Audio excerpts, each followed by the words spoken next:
Good morning, everybody. I'm Ronessa and Sharanya and Mariah here, and we're going to talk to you today about hate speech on Twitter. And so what we really tried to do at the onset of this project was kind of identify abusive language or hate speech on Twitter and the characteristics that went along with it. So, for example, maybe where would this be coming from? Do they have other behaviors on Twitter that kind of their group only has? Some of those questions we could answer, and some of them we were unable to. So we started out really defining what we were going to look for in terms of what was hate speech or abusive language. And so the very first query that we did was just a regular Twitter API call, and we pulled pretty much all these different characteristics and dumped them into a giant list. The problem with that was we really were just running off of one, say, list of racial slurs that we had found online. And we were getting too many results for a number of different reasons. One of those particular reasons was, actually I want to go forward here, a lot of this speech was actually used kind of inter-community. So it wasn't necessarily hate speech, it was more kind of just communication back and forth between one another. So once we made those calls, we jumped them into giant lists. These are kind of our data structures here. And then the search results came back. We censored pretty much everything for you today so that you don't have to actually view racial slurs as we're doing this presentation. And we just made one big giant data frame. So then we refined our process a little bit. And so we made three pretty much main calls in three different ways. So the first way that we did that was we ran a search on these specific phrases, kind of fill in the blank. And so the blanks were what the race was and maybe what were some of those slurs that went along with them. So if you look down here, that returned us roughly 6,000 tweets. And then we ran that kind of like in a tighter search where that exact phrase had to appear in a tweet. And as you can see, we would have liked for that to work because it probably would have been more on target, but that only returned 80 tweets, kind of not enough data for us. Additionally, if you look up at the top, again, we ran it all from an outside dictionary so that we didn't have to look at the words as we were working and as we were presenting. But we ran it just specifically on the exact slurs again, excluding some that we recognized were used kind of inter-community. So that left us, well actually, before that happened, we did kind of adjust the original code. The original code was worldwide, and English wasn't really enough to like zone in right on the United States, and so we added the geocode for that. That left us with roughly 10,000 tweets, which then we did quite a bit of research for, and we went out and we found a machine classifier to classify it as either hate speech, offensive language, or neither, and you can see some of the results right there. Those weren't actually our tweets, those are Donald Trump tweets right there. But that we had to set up a Python 2 environment for in order for that to be able to work for us. So I'm going to pass this off to Mariah, and she's going to talk to you about those results. Okay, so as we got all these results and we used this sentiment analyzer and the classifier, we got a mix of things that were classified either as neither, hate speech, or something that could be potentially offensive. So what we're working with now is this region right here, and then from there we're further narrowing it down.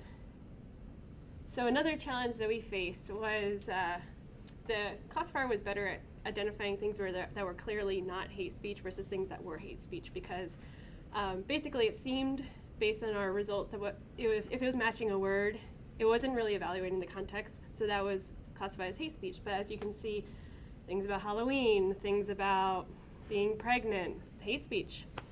So that kind of forced us to and this was also another challenge. So you're hitting all the marks for racism, you're hitting all these bad things, but in this tweet, this person is trying to be informative. So that was being considered hate speech. And then Kate Spade also showed up a lot. People are kind of loving Kate Spade, but that was showing up as hate speech because Spade can be considered a racial slur. Then again, I don't know, maybe she was having a sale last week or something, and everyone was really excited about her bags and tweeting about her. So we were really excited because when we first got our data, we had so many tweets, and then afterwards we were like, all right, great, where'd our data go? So then we further, dug down, and what we were really interested in was using the user-specified location data, and that was a challenge in itself because even though we had the geolocator, people could still enter in their own information. So we did have a good amount of people who did use their own valid data, and then people who used ridiculous locations. In the end, we did use it because we did want to analyze whether people are using racial slurs and listing their location versus if they weren't. And then all these limitations and these challenges kind of force us to look on our own. So in the end, we had about 1,000 tweets that we handpicked on our own. So we split everything up, and we read through the tweets on our own. We classified whether they had their valid location, whether they were actually hate speech, or if they were just random random tweet messages, and then we went from there. And now we'll go through our results. So in terms of the limitations, one of the things was Twitter does not tell you age, race, or gender. So even if, when you sign up for a Twitter account, you can input your gender, the Twitter API does not give that information back to you. And again, you can't really tell what gender or race someone is based on their Twitter or what they're tweeting about. Another thing is the location data, right? So people do provide accurate location data, but a lot of the times, even if it is accurate, they can input something where they're not. So like someone could be in India and pretending that they're in DC. And so that would still come back as valid data when we were pulling the tweets. And again, we had a really short time span. We would have liked to spend some more time.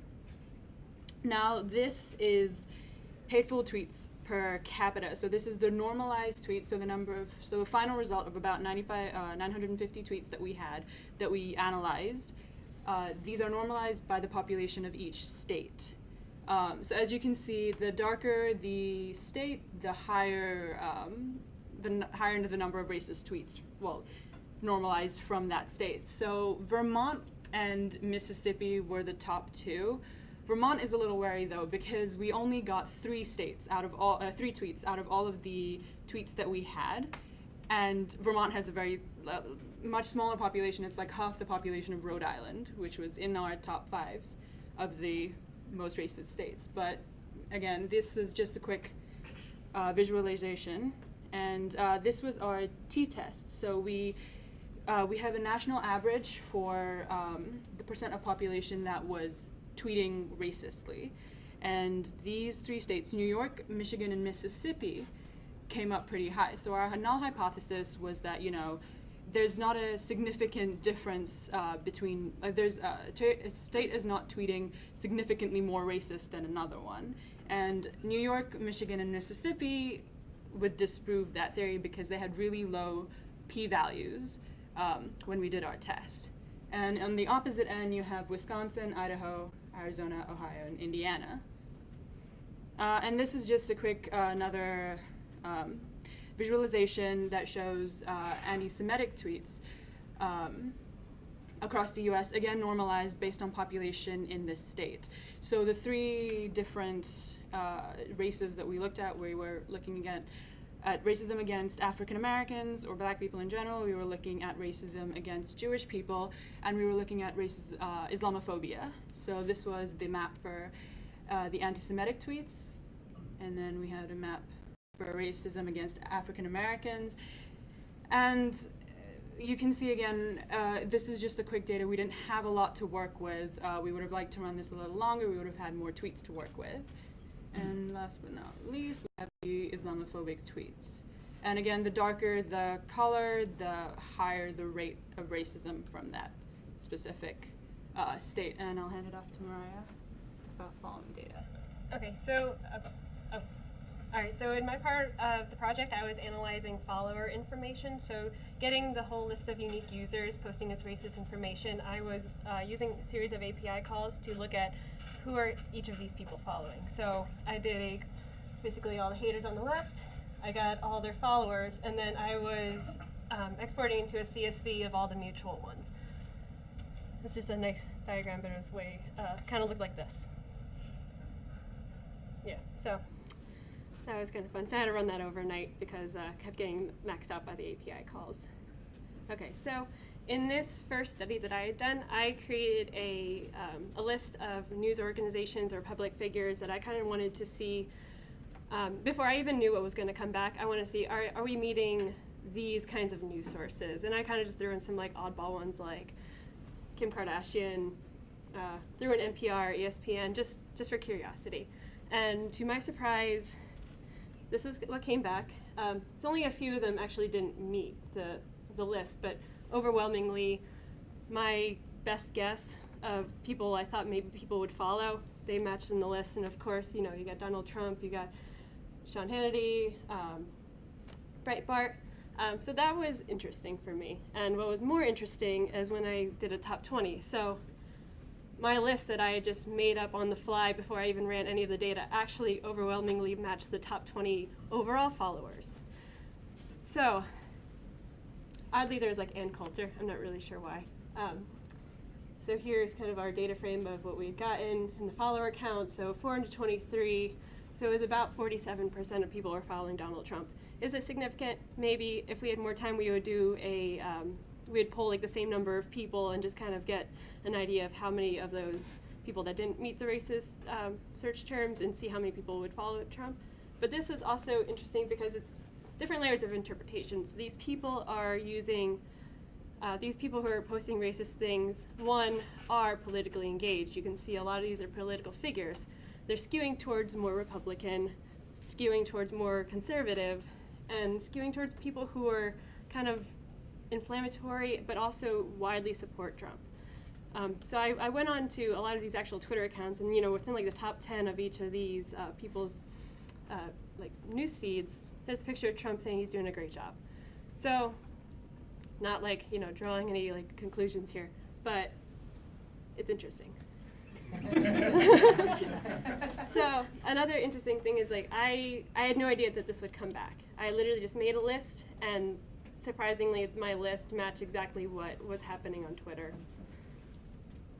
And so this is just a quick info on how we did the normalization and some future results that we had.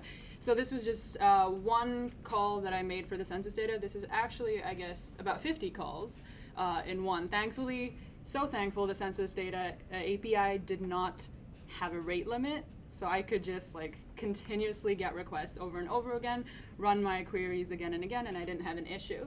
So one annoying thing about this was that you can't call a state by the name. Each state is associated with a number, and even then, the first 50 states are not 0, 1 to 50. It's like 0, 1 to 56. So I made a list, and then for each number in the state number, which was in my code above, you just build the query URL, and it's a GET request. Another thing was there is a wrapper for the census data, and I try to use it, but it only gives you data up to 2015. And we wanted more recent data, so we decided to go with the API. So one of the things that we looked at was median income. So these 3 states were the ones that were more hateful in their tweeting that we found in terms of when we classified it and when we ran through the analyzer. And this doesn't really show much, but we were really hoping to see whether median income of a state would affect whether how hateful a state is. Similarly, we wanted to do something with education. So red is the percent, and this is by percent of population. So red is the number of people in the state with graduate degrees, green is bachelor's, and blue is high school. And once again, we weren't really able to see anything, but we wanted to know whether, you know, a higher level of education decreases or increases the amount of racism found in a state.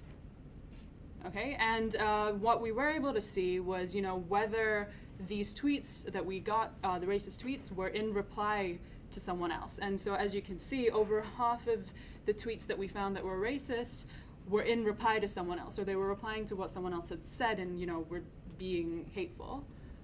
All right, and only 5% of the tweets that we found used hashtags. So I guess, you know, hashtags aren't really necessary for someone to be mean. All right, and did you want to? Mm-hmm. All right. So this is some additional analysis we would have liked to have done if we'd had more time. Yeah, I think like having a fresh start with this, we would have done a couple things differently and been able to dive a little bit deeper into these. Number one, I think we definitely need to run this over a longer period of time, a larger sample size. And we would have liked to compare it against like a random sampling of like a normalized, like a normal population. That way we didn't have to rely so much on the census data, and we would have been able to make that comparison of characteristics a little bit smoother. We kind of like, the census data was kind of like not the greatest attempt, just because the data wasn't, we didn't have a large enough sample size to really make anything of that, and I think that's what Sharanya was trying to get across there, was like, we wanted that to happen for us, and unfortunately in the end, it just wasn't able to happen. So again, I mean, I'd like to continue with this, honestly, but if I did, I would definitely want like, to look at like more city deep dives, like deeper into the data in specific cities, and then also kind of break it up maybe by region instead of state, because the data is just not that, there's not enough there to make anything of the census data in that way. So in conclusion, you know, we got some racism on Twitter. And we'll just leave you with this. This was one of our tweets. I had to look up what was the context for this, because we got it about 100 times. Yeah. So I was like, who's David Spade, and like why Kurt Cobain? And then this was the image that they were talking about. So there was some fun in it. thought it was funny. All right, that's it. All right, thank you guys. Well, start off as always, we'll do questions first. What questions do you guys have? I got a question, and I apologize if you touched on this and I missed it, but in your initial API call, you basically said you created a giant list of, or several lists to hold the racial slurs, and you said there was a lot of what I also found in my project, what I call white noise. Mm-hmm. You said that there was a lot of inter-community racist, which shouldn't really be considered a racist slur, right? Right, so, right. There was a lot of inter-community speech that came up. Okay, so Right.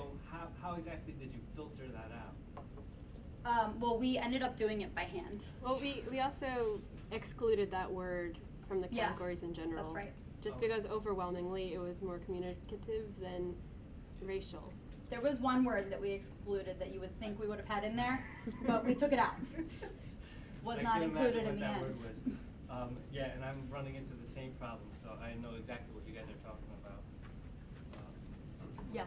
It's actually kind of related to that. To comb through 1,000 racist tweets by hand. Each of us Each combed did through 1,000. 1,000 tweets. Yeah. So after the classifier was done, and we actually, I don't know how clear we made it in the presentation, but after the classifier was done, it came back about 50%. That cut our list in half, like from 10 to 5. And then after that, we figured we needed something else to comb through, so we ran it through the Vader sentiment analyzer. After that happened, there were 3,000 tweets left. We split them into 3, and each of us probably spent about 7 hours, like, reading through every tweet and giving it, like, a yay or a nay. Did you do something nice afterwards? It sounds I had to go outside. Well, we're yeah. gonna do something nice after this. Yeah, look at a flower Right, or that's something. eye bleach, which is just like cute Yeah, puppies and that's- stuff. You would probably Yeah. Yeah. Other questions before we switch? Yeah, I got a couple. Yeah. The classifier that you mentioned, that was one you had manually built in Python? No, it was one that was pre-made. We took it off of somebody's GitHub project, and they had like sample like tweets there, and like the Donald Trump tweets that were there. I ran it, learned how it worked, and then just used it to kind of parse through the tweets that we had. Like we said, it did a much better job at saying like, okay, this is not hate speech than it did saying like, okay, this is hate speech. So that's where we ran into that issue. So when you looked at the data set of what it said no to, they made a lot more sense than the ones that they said yes to. Right. I'll just make a point that I found it ironic that Vermont was considered, you know, one of the most hateful states, considering the stereotype Vermont gets, which are green, you know, ice cream eating, marijuana smoking people. No, but that was one of the comments that we made, right? We Yeah. out of the 950 Right. tweets that we ended up analyzing for those graphs, only 3 were from Vermont, and Vermont has a really low population. So, Right. In terms of if we were able to run it longer, we would have had more accurate data. Like if we could have run it for a longer period of time, we would have had more tweets from everywhere. And you'd also have to consider your demographics in Vermont might be more the hermit type, Right. you know, who don't tweet necessarily. So, you know. And one more thing, you said you made an assumption of accurate location with your tweets. Do you have any idea how should I put this? Of all the tweets you did collect, Mhm. you know, like, can you even possibly throw a percentage as to how confident you feel in the accuracy? Yeah, I would say that out of the 1,000 that we ended with, the 1,000 yeses that we handpicked, my best guess would say that 60% of those had like reasonable, like city, state location Yeah. data. Bear in mind, when we were doing our analysis, we did get rid of DC just because we believe that a lot of people were fakely putting DC. Like I mentioned earlier, they could have been somewhere else, and they were They're like fake make- Trump. Yeah, they were being Twitter fake accounts. Trump, and so they would put their location as DC, and because DC is a valid location, it was still counting as valid location data when we were pulling the tweets. So So that's actually a user input? yes, Yeah. location is a user So- input. So Right. So if we were to do it again, that's why I said like about the city deep dives. Like it would have been better. We just ran out of time. It would have been better for that geocoding example to not go with the whole United States. Like rather than say like, okay, let's pick a bunch of different cities, do radius around those cities. Unfortunately, that would be skewing towards like an urban effect. But maybe just at one point we did make a randomized list of zip codes. We did. That we were going to go with location and radius. but since we were already limiting the tweets, we didn't want to limit the location data to a specific city also. Really combine our codes to figure that out. I like it. All right, well, thank you guys again. Thank Maybe you. after this weekend.